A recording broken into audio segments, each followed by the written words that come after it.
What's up, guys? It is me, Floyd, from Alfa Romeo of Fort Worth, and today we are looking at two of the lovely Alfas. On the left you have the Alfa Romeo Giulia 2020, and on the right you have the Alfa Romeo Stelvio 2020. So what you're looking at here is two Verde Visconti metallic colored vehicles, and you can see from different angles they look like they could be black, especially at night. And then in the daytime, you can see that lovely green tone.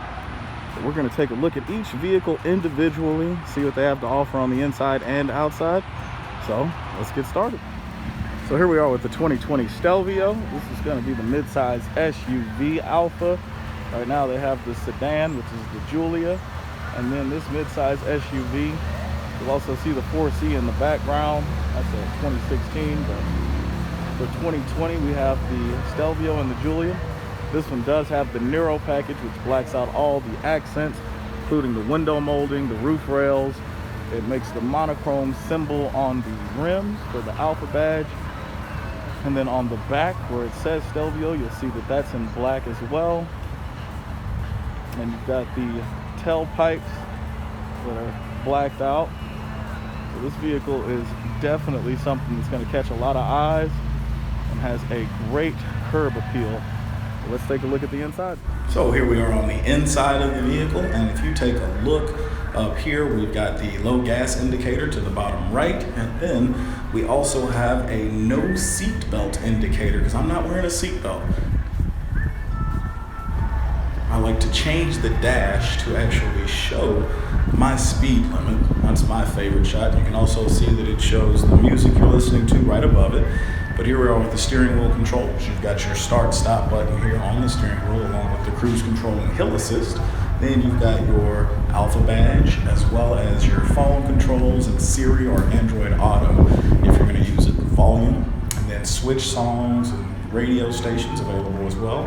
And then the infotainment center is the biggest change they've made on the 2020s. So you've got different selections for widgets. You can change the size to make it go from 9 widgets to 12, making them smaller. So this is a major change they've made, and it's also touchscreen by default. Me personally, I'm not a huge fan of the touchscreen because of the fingerprints. But here we have your rear view camera, as well as your park assist sensors. I love the fact that they have that on here. It's a really great feature. And then you have your air conditioning controls here, and you can actually click sync so that when you change the air conditioning controls for the driver, they also change for the passenger. Now we also have the Apple CarPlay and a 12-volt outlet available. Normally there is a heated seats option as well as heated steering wheel and passenger heated seats, but that's not on this trim package. And as you take a look, this is the rest of the control area, park and brake. The DNA is very important. It's the dynamic for the sport mode, natural for your daily driver, and auto efficiency for your gas saver. They also have the Italian flag colors here, which is a really nice touch. But let's take a look at the infotainment center controls. You got your rotary dial, home button, settings button. The rotary dial controls the infotainment center itself if you don't want to use the touch screen. Now, if you ever see a completely black screen, it's because of this button here. Changes the dash to go off, and then if you hold it for 3 seconds, see it comes back on. I learned that the hard way, thinking that my screen was messed up. It is not. So this button here fixes all of that. And take a look at the rest of the vehicle. This model, Stelvio, has a dual pane sunroof, and we've got nice space in the back seat. You can see the cup holders here as well, so you're going to be able to hold your drinks in the back, and they're very sturdy. Alright, you can see the trim throughout the vehicle is fairly nice.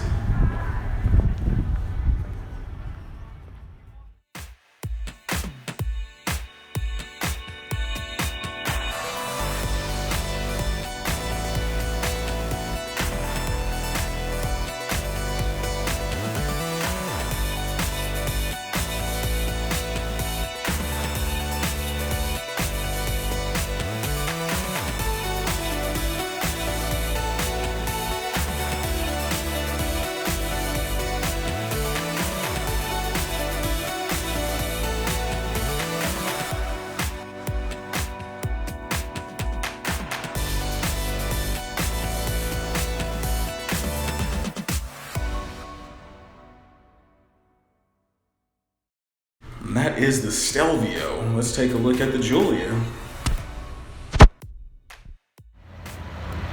All right, guys, here we go with the 2020 Giulia in that same Verde Visconti metallic. I just like saying the words, Verde Visconti. Metallic, not so much, but Verde Visconti. Really nice color. You can see it's still got the Nero package, so the V-grill is blacked out. The monochrome Alfa badges on the wheels. The black side mirror moldings around the windows as well. This one does not have a sunroof, so there is no blacked out roof rails or anything. And you've got the blacked out Giulia name, blacked out tailpipes, and throw that all in with the black rims. 5-hole Y-spokes, those are really nice. The gloss red brake calipers. All right, guys, so here we are inside of the Giulia, and the same thing applies here, except this one has some gas in it. But I'm still not wearing a seatbelt, and I'm not going to in the videos unless I drive the car. So that's the only indicator we have. Same screen options here. So you can get to your trip info, miles per gallon, and your actual miles per hour, which is the one I like to stick with. Here again, we're looking at a lower level trim package. This one's a sport, so you do not have the adaptive cruise control, but you still have cruise control. You can set it, speed up, slow down, resume. Lovely start stop button here. Same Alfa symbol on the steering wheel. And we still got Siri or Android Auto if you plug in your phone, or you can just use your phone controls if you only have Bluetooth. Volume control, still a little rotary dial. And then your skip song, skip station, whatnot.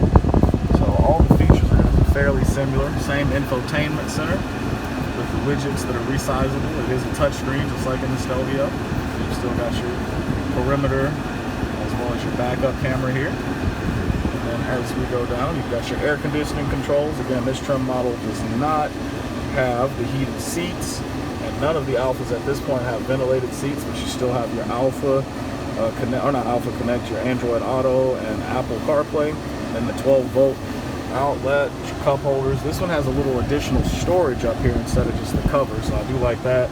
Parking brake, shifting, still have the DNA. One of the main changes on the 2020s for the DNA is now you twist it and it actually goes back. So it doesn't click into place, it's just a little turn and the wheel itself goes back to where it was. And that's just kind of how it works on 2020. Also, I've noticed that when you get out of the car, then you come back in and start the engine up, it goes back to natural mode, which is very nice, so you're not always in dynamic on accident or anything. Same home button, same settings, rotary dial still the same. And then the volume still works for pressing the button to shut off the screen and pressing it to turn it back on. That being said, this one does not have the dual pane sunroof. Some people may not like that. I never opened my sunroof when I have one. Back seat, still about the same amount of room. The only difference is, since it is a sedan, you have the larger hump in the middle. And then as we come back to the front, you can see we still have the lovely Alfa badge, which I've mentioned before. Also on both the Giulia and the Stelvios, you've got the auto off, where it shuts the engine off when you stop at like a red light. For me, it's been pretty selective, so I'm not a huge fan of the feature, just because I don't know when it's going to kick in, so I'd have to do more research on that myself. But you guys let me know what you think of the Alfa Romeo, Stelvio, and Giulia, and I'll go over some details with you and we can discuss it in the comments. Talk to you later.